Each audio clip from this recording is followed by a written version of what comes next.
আজ লেয়ার মুরগি আলু দিয়ে রান্না করছি। একটু ঝোল করেই রান্না করব আজ। আমি মুরগিটাকে কেটে ভালো করে ওয়াশ করে নিচ্ছি। নরমালে শুধু পেঁয়াজ কুচি ভেজে তারপর আমরা দেই, কিন্তু এখানে আমি পেঁয়াজ কুচির সঙ্গে রসুন কুচিও দিয়ে নিচ্ছি। দুটোকেই ভেজে রেখে দিয়েছি। এখন শুকনা মরিচ 4-5টা ভেজে তুলে নিলাম।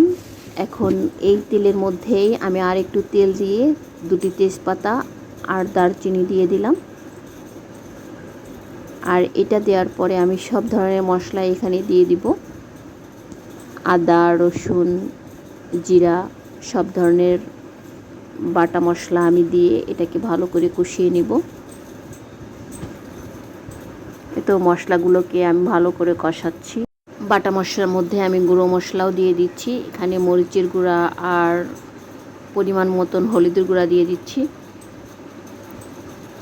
মরিচটা আমি একটু বেশিই দিচ্ছি, কারণ আজ আমি একটু ঝোল ঝোল করে রান্না করব, তাই ভাবলাম একটু মরিচের গুঁড়াটা বেশিই দেই। সবগুলো দিয়ে আমি আরেকটু কষিয়ে দেন পানি দিয়ে দিলাম। পরিমাণ মতো লবণও দিয়ে দিয়েছি। এখন আরেকটু মশলাটাকে কষিয়ে আমি মাংসটা দিয়ে দিচ্ছি।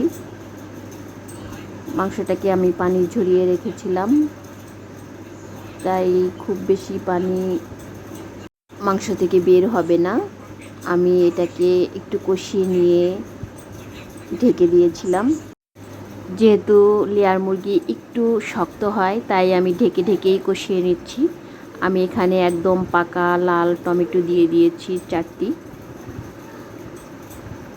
টমেটোটা আগে দিলে একদম টমেটোটা মিলে যায়, কালারটাও তরকারি খুব সুন্দর আসে, বোঝাও যায় না টমেটো দিয়েছি কি না। তাই টমেটো আমি আগেই দিয়ে দিলাম। আমি একই সঙ্গে কষিয়ে নিচ্ছি। এই তো আমি মুরগিটাকে খুবই ভালো করে কষাবো।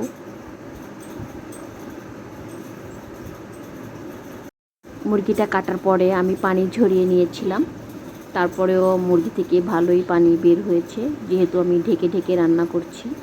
আর এই পর্যায়ে আমার সেই ভাজা মশলাগুলো বেটে আমি এর মধ্যে দিয়ে দিলাম। এখানে ছিল রসুন, পেঁয়াজ আর মরিচ, এই 3টা বেটে নিয়েছিলাম। এগুলো বাটাটা দিয়ে আমি আরও ভালো করে কষাচ্ছি। মুরগিটা আপনি যত কষিয়ে নেবেন তরকারিটা ততই মজা হবে, তাই একটু বেশি করেই কষিয়ে নিচ্ছি। আমি অন্য চুলায় গরম পানি করতে দিয়েছি। আর এদিকে আমি আলু কেটে নিয়েছিলাম। আলুটা দেওয়ার পর মাংসের সঙ্গে একটু কষিয়ে নিয়েছি। আর কষানোর পরে যে গরম পানিটা আমি অন্য পাত্রে দিয়েছিলাম, সেই ঝোলের জন্য আমি গরম পানিটাই দিয়েছি। তো এই পর্যায়ে দেখুন মাঝে মাঝে আমি ঢাকনাটা উঠিয়ে নেড়ে চেড়ে দিচ্ছি, আবার ঢাকনা দিয়ে ঢেকে দিচ্ছি।